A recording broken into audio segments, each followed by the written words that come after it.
Hello everyone, আমি doctor Gautam বিশ্বাস। আজকে একটা খুব ইন্টারেস্টিং ঘটনা পেশেন্টের কেস হিস্ট্রি আকারে আলোচনা করব। মোটামুটি 46 বছর বয়স হবে এরকম একজন ভদ্রলোক অ্যাপয়েন্টমেন্ট নিয়ে আমাকে একদিন দেখাতে এলেন। তো আমি ওনার নাম, বয়স ইত্যাদি ইত্যাদি জিজ্ঞেস করে প্রেসক্রিপশনটা রেডি করলাম। তারপর কি হয়েছে, কি সমস্যা হয়েছে ইত্যাদি জিজ্ঞেস করার আগেই উনি বলা শুরু করলেন, ডাক্তারবাবু, আমার মনে হচ্ছে প্রেশারটা একটু বেড়েছে। আমার কেমন মাথাটা ঝিমঝিম করছে, কখনো কখনো ঘুরছে, মাঝে মধ্যে একটু ব্যথাও করছে। কাল থেকে তো মাথাটা কেমন এইখানটায় কেমন যেন একটু ভার হয়েছিল। আমার একটা ডিজিটাল ব্লাড প্রেশার মাপার মেশিন আছে ডাক্তারবাবু। সেই 2 বছর আগে বাবার প্রেশারটা মাপার জন্য কিনেছিলাম ওই মেশিনটা। ওপরেরটা 150 আর নিচেরটা 90 ডাক্তারবাবু। আপনি একটু দেখুন না, আমার মনে হচ্ছে প্রেশারটা বেড়েছে, ওই জন্যই আমার অসুবিধে হচ্ছে। আমার কিছু বলার আগেই আমাকে আবার আটকে দিয়ে উনি বলা শুরু করলেন যে ডাক্তারবাবু, আমার ওজনটাও অনেক বেড়েছে মনে হচ্ছে। তো আমি কিছু বলতে যাব তার আগেই অলরেডি উনি ওয়েট মেশিনের ওপরে উঠে দাঁড়িয়ে বলছে, এই দেখুন ডাক্তারবাবু, এখন আমার ওজন 78, আগে তো আমার 70 ছিল ডাক্তারবাবু। আমি বুঝতে পারছি কেন হচ্ছে, খুব বেশি খাওয়া দাওয়া হয়ে যাচ্ছে ডাক্তারবাবু, একদম কন্ট্রোল করতে পারছি না। ভাবছি যে একটু কম খাবো, কিন্তু হচ্ছে না ডাক্তারবাবু। ডাক্তারবাবু, আর একটা কথা বলছি, কিছু মনে করবেন না। দেখুন, লবণ আর তেল, মানে একটু তেলে ঝোলে খাবার, এই ব্যাপারটাও না একটু বেশি হয়ে যাচ্ছে। আমি জানি ডাক্তারবাবু এগুলো ঠিক হচ্ছে না, কিন্তু তাও ঠিক নিজেকে আটকাতে পারছি না। আর ডাক্তারবাবু, আগে একটু রেগুলার এক্সারসাইজ করার চেষ্টা করতাম, 3-4 বছর হলো একদম এক্সারসাইজ করা হচ্ছে না, একদম সময় পাচ্ছি না ডাক্তারবাবু। আসলে সময় পাচ্ছি না বলাটা ভুল, মানে সকালবেলায় ঘুম থেকে উঠে ঠিক করতে মন চায় না, আর বিকেলবেলায় অফিস থেকে এসে আর করতে ইচ্ছে করে না ডাক্তারবাবু, খুব টায়ার্ড থাকি। আমি জানি যে রেগুলার একটু এক্সারসাইজ করাটা খুব দরকার শরীর ভালো রাখতে গেলে, কিন্তু কিছুতেই নিজেকে মোটিভেট করতে পারছি না ডাক্তারবাবু, একদম হচ্ছে না। এই দেখুন ওজনটা কেমন বেড়ে চলেছে, বেশি বেশি খেয়েও ফেলছি। ঠিক আমি জানি এগুলো গণ্ডগোল করছি। আর ডাক্তারবাবু, 2 বছর আগে একবার আমার কোলেস্ট্রলের টেস্টটা করিয়েছিলাম। একজন ডাক্তারবাবু রিপোর্ট দেখে ওষুধও খেতে বলেছিলেন। 3-4 মাস খেয়েও ছিলাম ওষুধটা। তারপর জানেন কি মন হলো, ওষুধটা বন্ধ করে দিলাম। আমার মনে হচ্ছে ওটা করা ঠিক হয়নি আমার। ওটার জন্য কি প্রেশারটা বাড়লো ডাক্তারবাবু? আর একটা কথা বলিনি ডাক্তারবাবু, আমি আগে বিড়িটা খেতাম, তারপর একবার শরীরটা খারাপ হলো, মানে একটু ঠান্ডা লাগলো, একটু শ্বাসকষ্ট হয়েছিল, তো একজন ডাক্তারবাবুকে দেখিয়েছিলাম, তো উনি তখন বিড়িটা খেতে বারণ করেছিলেন। তারপর থেকে না আমি আর বিড়িটা খাই না। কিন্তু ডাক্তারবাবু, 3-4 বছর হলো আমি সিগারেটটা খাওয়া শুরু করেছি। তো এই জিনিসটা মনে হচ্ছে যেন ঠিক হলো না, মানে বিড়ি আর সিগারেট এই ব্যাপারটা তো প্রায় একই। আমি মনে হচ্ছে ওই জায়গাটাতে একটা গণ্ডগোল করেছি ডাক্তারবাবু। এই সব জিনিসগুলোই কেমন যেন আমি বুঝতে পারছি ভুল, তো একটু গণ্ডগোলই করে বসছি। আর একটা কথা বলি ডাক্তারবাবু, মাঝে মধ্যে না ওই একটু অ্যালকোহলটাও খাওয়া হয়ে যায়। বুঝতে পারছি শরীরের উপর খুব অত্যাচার করছি। এবার থেকে এই জিনিসগুলো সব ত্যাগ করে দেবো। ওনার বলা শেষ হলে আমি ওনার ব্লাড প্রেশারটা মেজার করলাম এবং দেখলাম যে হ্যাঁ, ঠিকই ওনার ব্লাড প্রেশারটা অনেকটাই বেশি, এবং যথারীতি ওনার ব্লাড প্রেশারের মেজারমেন্ট অনুযায়ী আমি ওনাকে লাইফস্টাইল মডিফিকেশন, কিছু মেডিসিন প্রেসক্রাইব করলাম এবং তার সাথে কিছু ইনভেস্টিগেশনস করাতে দিলাম, এবং ওনাকে বললাম যে 2 সপ্তাহ পরে আবার চেক আপ করাতে আসতে। 2 সপ্তাহ পরে উনি যখন আমার কাছে এলেন, তখন রিপোর্টসগুলো দেখতে দেখতে ওনাকে জিজ্ঞেস করলাম কেমন আছেন ইত্যাদি ইত্যাদি। তারপর আমি ওনার ব্লাড প্রেশারটা আবার চেক করলাম, এবং চেক করে প্রথমবার বেশিই পেলাম। 2-3 মিনিট পর আমি আবার ব্লাড প্রেশারটা চেক করলাম, তারপরেও দেখছি যে ব্লাড প্রেশারটা বেশি আছে। তখন পেশেন্ট আমাকে জিজ্ঞেস করলো যে ডাক্তারবাবু, কত দেখছেন, আমার প্রেশারটা এখন কেমন ডাক্তারবাবু? তো আমি ওনাকে বললাম যে একটু বেশিই পাচ্ছি, ওষুধ দিলাম, কমলো না।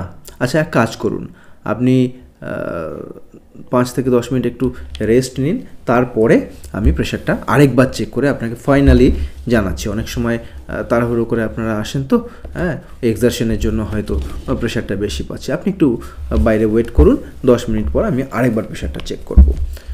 10 মিনিট হয়ে যাওয়ায় আমি যখন থার্ড টাইম প্রেশারটা আবার চেক করি, তখন দেখি যে প্রেশারটা আবার বেশি, এবং পেশেন্টকে আমি তখন বলি যে আপনার প্রেশারটা এখনও বেশি আছে, 160/90। তো আমি যেটা করব, আপনার ওষুধের পাওয়ার বা ডোজটাকে একটু ইনক্রিজ করব। তখন পেশেন্ট আমার দিকে ফ্যাল করে তাকিয়ে বলে, ডাক্তারবাবু, আমি না একটা ভুল কাজ করে ফেলেছি। বললাম, কেন, কী ভুল করেছেন? ওষুধটা কি আজকে খাননি নাকি? না, মানে সেরকম না ডাক্তারবাবু, আসলে মানে আমি না ওষুধটা শুরুই করিনি। আমি বললাম, কেন, শুরু কেন করেননি? না মানে ডাক্তারবাবু, ওই ভেবেছিলাম যে আসলে ওষুধ খেতে তো আমার একদমই ভালো লাগে না, তাই ভাবলাম যে যদি ওষুধ না খেয়ে যদি কিছু করা যায়, এবং ভাবলাম রিপোর্ট তো আপনি করাতে দিয়েছেন, এই রিপোর্টটা করে দেখি, তারপরেই না হয় ওষুধটা শুরু করব। যাই হোক ডাক্তারবাবু, আমি ভুল করেছি, আমাকে ক্ষমা করে দেবেন প্লিজ। আমি এরপর থেকে আপনি যা বলবেন তাই ফলো করব, ওষুধও খাবো ডাক্তারবাবু। তো এই হচ্ছে পেশেন্টের অ্যাটিটিউড। মানে ডাক্তার দেখানোর পর ডাক্তার যে যে মেডিসিনগুলো প্রেসক্রাইব করলো, যে অ্যাডভাইসটা তাকে দিল, মেডিসিন ছাড়াও কিছু অ্যাডভাইস আমরা দিয়ে থাকি, তো সেই জিনিসগুলো যখন আমার ক্লিনিকে থাকছে, আমার সাথে কনসাল্ট করছে, সেগুলো ভালো করে শুনছে, বুঝছে, সব কিছু, প্রত্যেকটা জিনিসের রিস্ক বেনিফিট সব কিছু বুঝে নিচ্ছে। বুঝে নেওয়ার পরেও ঠিক চেম্বার থেকে বেরোনোর পরেই আবার নিজের মতো করে সাজিয়ে নিচ্ছে, নিজেই যেন মানে একটু ডাক্তারি ফলাতে চান, যে একটু দেখি না, এক্সপেরিমেন্ট করা আর কি। তো এই তো গেল আমাদের পেশেন্ট এবং ডাক্তারের মধ্যে কথোপকথন।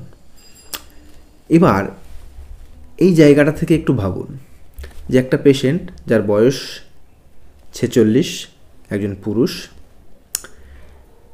তিনি বেশ মোটাসোটা, মানে ওভারওয়েট, তিনি জানেন সেটা, তিনি স্মোকিং করছেন, মানে বিড়ি বা সিগারেট খাচ্ছেন, তিনি মাঝে মধ্যে অ্যালকোহলও পান করেন, তিনি রেগুলার এক্সারসাইজ করেন না,